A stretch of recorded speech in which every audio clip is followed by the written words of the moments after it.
Assalamualaikum warahmatullahi wabarakatuh. Sebelumnya, perkenalkan nama saya Bunga Permatasari dengan NIM 2004374 dari Program Studi Akuntansi Universitas Negeri Padang. Baiklah, pada kesempatan kali ini saya akan mempresentasikan tugas kuliah Minggu 14 dengan mata kuliah Sistem Informasi Akuntansi. Pada tugas kali ini, saya akan menjelaskan 5 buah soal, yaitu yang pertama,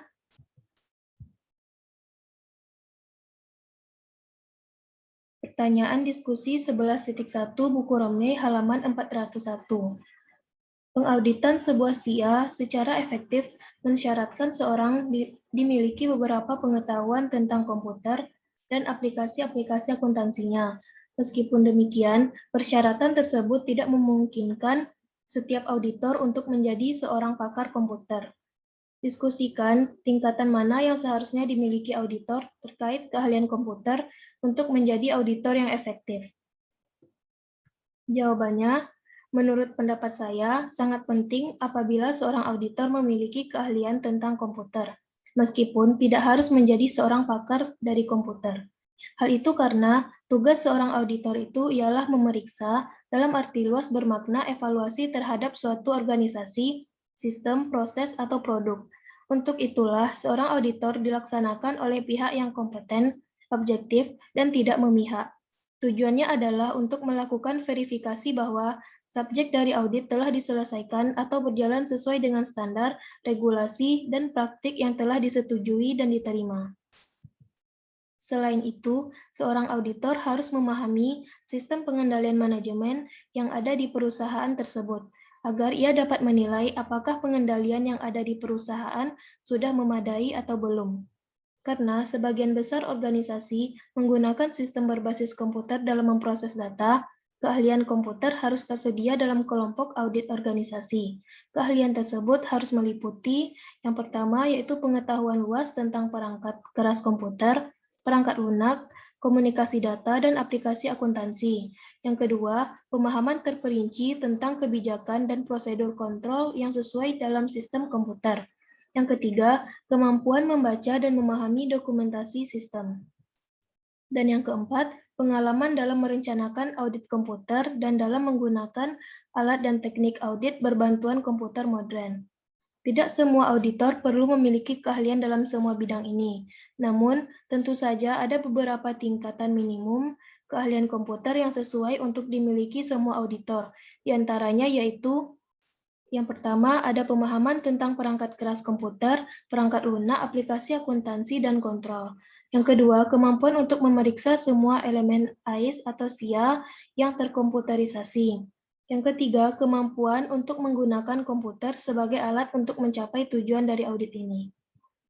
Lanjut ke pertanyaan yang kedua, yaitu pertanyaan diskusi 11.2 buku Romney halaman 401. Pertanyaannya, haruskah para auditor internal menjadi anggota pengembangan sistem yang mendesain dan mengimplementasikan SIA? Mengapa?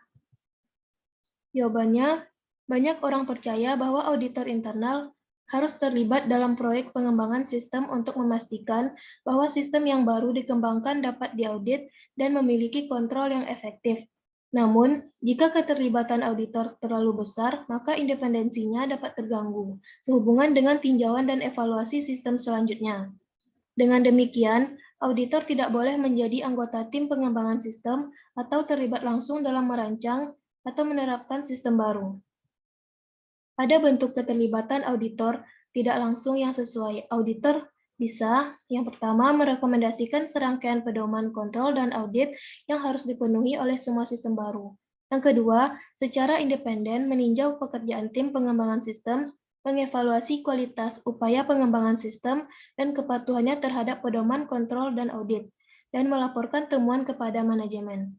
Dalam kedua kasus tersebut, auditor bekerja melalui manajemen daripada dengan tim pengembangan sistem.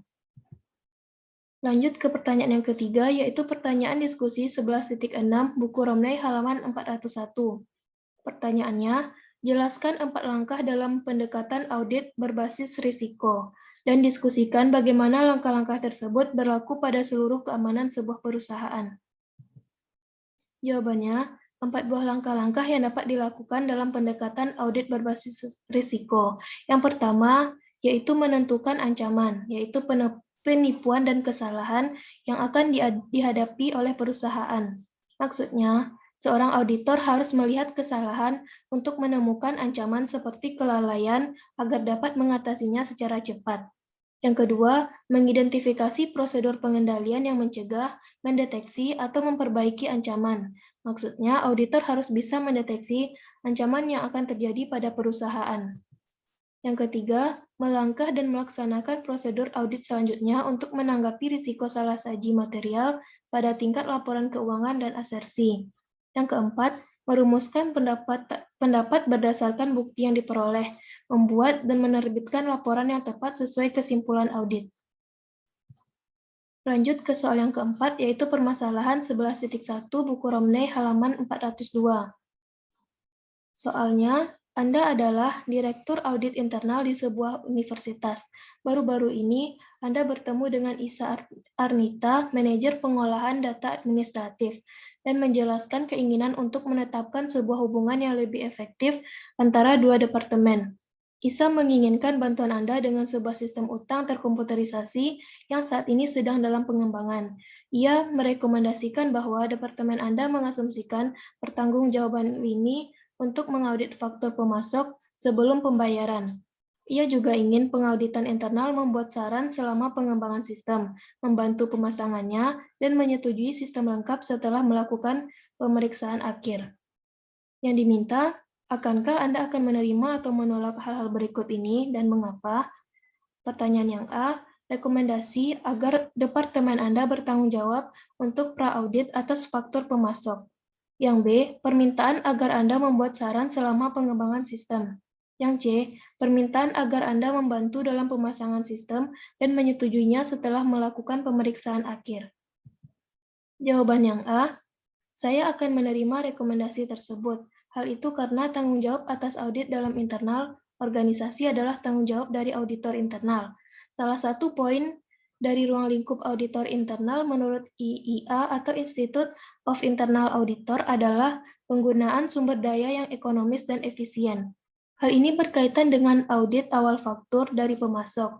Di sini, auditor internal ditugaskan untuk menilai apakah barang yang tertera dalam faktur tersebut sesuai dengan kebutuhan universitas, serta menilai apakah saldo yang tertera sesuai dengan jumlah pembelian yang dilakukan oleh pihak terkait.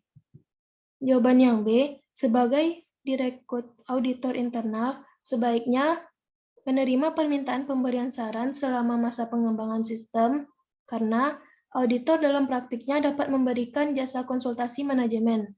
Jasa tersebut dapat berupa pemanfaatan keahlian auditor untuk memberikan masukan terhadap pihak manajemen selama masa pengembangan sistem, agar sistem yang dihasilkan sesuai dengan standar yang berlaku umum. Yang C, menolak permintaan tersebut karena objektivitas dalam penilaian terhadap sistem yang digunakan universitas itu dapat terganggu.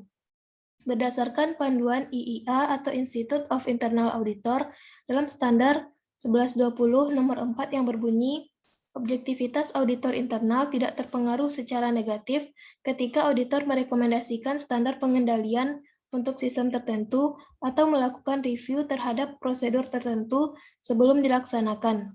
Objektivitas auditor dianggap terganggu jika auditor membuat desain, mendraftkan prosedur, atau mengoperasikan sistem tersebut. Dalam standar tersebut jelas mengungkapkan bahwa objektivitas auditor dapat terganggu ketika auditor membuat desain, menerapkan ataupun mengoperasikan sistem. Dalam kasus di atas, ketika auditor diminta untuk melakukan instalasi, maka secara tidak langsung auditor telah menjalankan sistem dan dapat membuat objektivitasnya terganggu. Lanjut ke soal yang kelima, yaitu permasalahan 11.2 buku Romney halaman 402. Pertanyaan soalnya, sebagai seorang auditor internal di Quick Manufacturing Company, Anda berpartisipasi dalam proses audit SIA perusahaan. Anda telah memeriksa pengendalian internal atas sistem komputer yang memproses sebagian besar aplikasi akuntansinya. Anda juga telah mempelajari dokumentasi sistem yang luas milik perusahaan, serta mewawancarai manajer sistem informasi pengawas operasi, dan pegawai lainnya untuk melengkapi kuesioner pengendalian internal komputer terstandarisasi milik Anda. Kemudian, Anda melaporkan ke pengawas Anda bahwa perusahaan telah mendesain sebuah set pengendalian internal menyeluruh yang sukses ke dalam sistem komputernya. Ia berterima kasih atas upaya Anda dan meminta sebuah laporan ringkasan atas temuan-temuan yang Anda dapatkan sebagai input dalam laporan keseluruhan akhir atas pengendalian internal akuntansi. Yang diminta, apakah Anda melupakan sebuah langkah audit yang penting? Jelaskan. Tuliskan 5 contoh dari prosedur audit spesifik yang dapat Anda rekomendasikan sebelum mencapai sebuah kesimpulan. Jawabannya yaitu salah satu langkah audit yang terlupakan adalah informasi dari luar, karena auditor harus mendapatkan bukti yang tepat dan cukup sehingga risiko kesalahan penyajian material dapat diminimumkan. Hal ini dapat dicapai dengan bukti-bukti yang berkaitan dengan yang A. Pengetahuan tentang klien, yang B. Informasi dari luar perusahaan, C. Sistem akuntansi, D. Kualitas pengendalian internal. Kita telah memperoleh pengetahuan tentang klien melalui wawancara manajer sistem informasi, pengawas operasi, dan pegawai lainnya untuk melengkapi kuesioner standar mengenai pengendalian internal komputer. Adapun yang berkaitan dengan sistem akuntansi adalah mempelajari banyak dokumentasi perusahaan mengenai sistemnya. Kemudian, kualitas pengendalian internal diperoleh dari peninjauan pengendalian internal sistem komputer yang memproses sebagian besar aplikasi akuntansinya, sehingga saya telah melupakan faktor yang cukup penting, yaitu informasi dari pihak luar yang mana bisa diperoleh dari analitis independen oleh spesialis. 5 contoh prosedur audit tertentu yang mungkin dapat saya rekomendasikan sebelum mencapai kesimpulan akhir adalah yang pertama, inspeksi mencakup pemeriksaan atas catatan atau dokumen, baik internal maupun eksternal, dalam bentuk kertas, elektronik, atau media lain, atau pemeriksaan fisik atas suatu aset. Yang B, observasi merupakan pengamatan langsung terhadap proses kinerja dalam suatu perusahaan. Yang C, konfirmasi eksternal merupakan informasi dari pihak ketiga yang sudah mahir di bidangnya dan merupakan pihak yang independen terhadap perusahaan. Yang keempat, pelaksanaan kembali atau reperformance merupakan pengujian auditor secara independen terhadap proses atau pengendalian akuntansi klien. Dan yang terakhir yaitu prosedur analitis merupakan pengevaluasian atas informasi keuangan yang dilakukan dengan menelaah hubungan yang dapat diterima antara data keuangan dengan data non-keuangan. Baiklah, sekian jawaban tugas kuliah minggu ke-14 dari saya. Salah dan kurang saya mohon maaf. Saya akhiri. Assalamualaikum warahmatullahi wabarakatuh.